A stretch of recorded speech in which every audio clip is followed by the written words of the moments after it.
Who are you allowing to influence you? Are they challenging you, inspiring you, pushing you forward? You don't have time to waste with people that bring out the worst in you. Life is flying by. We don't get a do-over. This is it. Well, what if I hurt their feelings? What if you miss your destiny? What if they keep you from becoming who you were created to be? They may not want it bad enough. They may be okay with mediocrity, compromise, and barely getting by in life. That's their choice, but that's not who you are. You have seeds of greatness. You're destined to leave your mark. You weren't created to fit in, to be average, to live with addictions, dysfunction, lack, struggle. You were created to stand out in the crowd, to be a cut above. Now do your part and distinguish yourself. Be willing to do what others won't do. Yes, it takes discipline. Yes, you have to say no to carnal desires, but the pain of discipline is less than the pain of regret. It's hard to bite your tongue, not say what you feel, but that pain is less than the pain of having someone you love walk away. It's hard to lay off the junk food, things that are not good for you. That pain is less than the pain of not being healthy. It's hard to break away from a friend that's pulling you down, but that pain is less than not reaching your dreams. One of the saddest things is to come to the end of life and wonder what I could have become. What if I wouldn't have let those people talk me out of my miracle? What if I would have broken away from those friends that were causing me to compromise? Where would I be? What if I would have treated my spouse with respect? What if I would have taken that step of faith in my career and not played it safe all the time? You don't have to wonder. You can start right now. It is not too late to become who God's created you to be. And the only way you can set the example is you have to always be willing to work. I don't follow people who talk about what they used to do in life. I don't give a fuck what you used to do. I don't care, like, you used to be the basketball. I don't care. What are you doing today? You may not be that person now, but what are you still doing to try to excel in life? And a lot of people now are talking. I hear so much talk. I don't hear a lot of work. I hear a lot of people telling you what you should be doing, how you should be doing it, how you should be fucking living. And I look at them and you're fat, you're out of shape, you look like shit, but you're telling a motherfucker how to live. No, man, I want to listen to you. There's so many people speaking this shit. And that's what bothered me a lot in the military. There's a lot of people talking shit. I don't see the real suffering behind it, behind what you're saying. That's why everybody said, man, you talk with so much passion because it's a real fucking place. It sucks to get up in the morning time. It was raining like cats and dogs. I want to get my shoes on and go run. But guess what? I got my shit on and ran. We all have time. We all have time. What you've done wrong is that you didn't prioritize yourself. You didn't prioritize that, look, motherfucker, I got to get up and win this war today against myself. I need to look better. I need to feel better. I need to eat better. I need to prioritize time. We waste so much time on our little gadgets. It's unreal. And we talk about we have no time. If you really you have to take your day and write down this one day.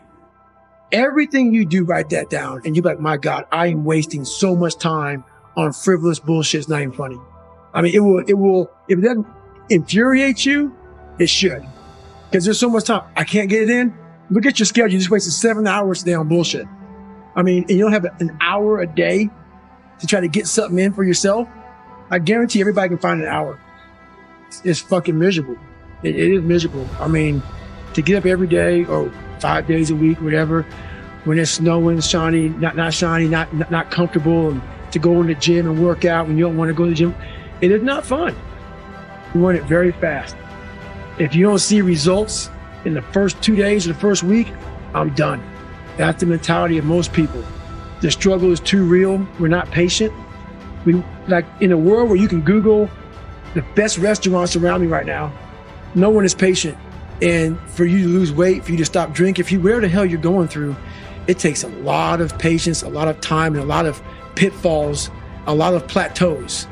You're gonna hit so many fucking plateaus. If you don't know how to get around that plateau, it's not gonna happen fast. Here we are, as one consciousness being systematically divided and played off against each other.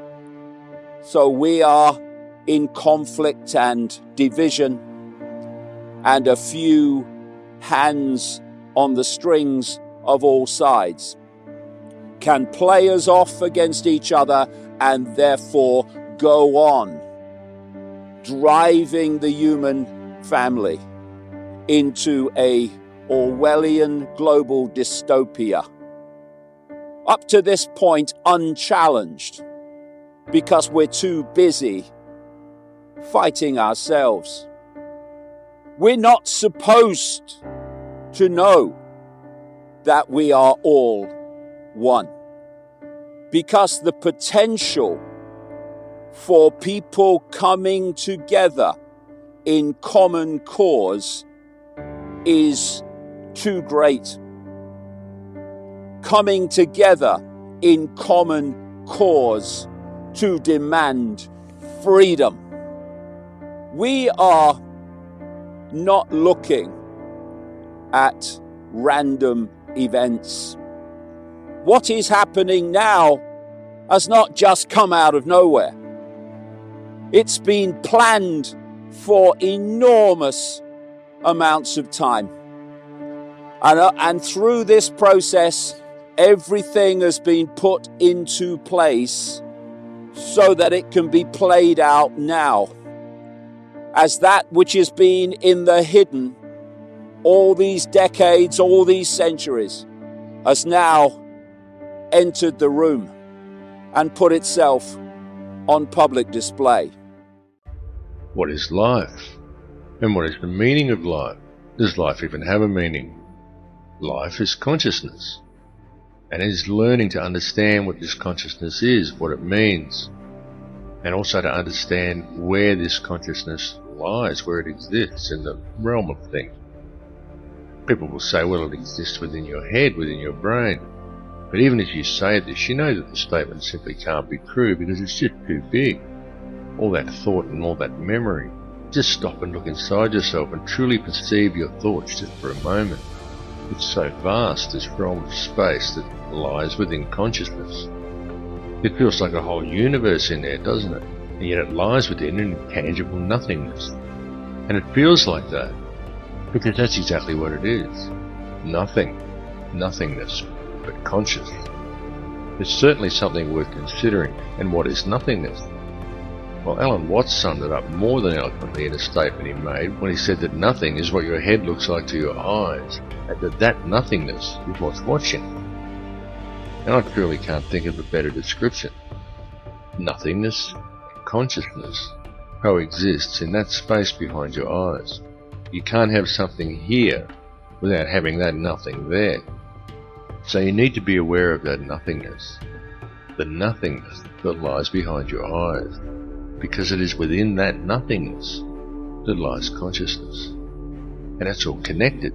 It's connected to ourselves, it's connected to each other, and it's connected to everything in the universe. You need to open your minds to see this, and once you've seen it, the more you can begin to realize it. And the more you realize it, you can quite literally feel it physically, like a warmth and a rise in frequency in your body, the true realization that there is no other. There is only one, and all that truly exists within that singularity is love.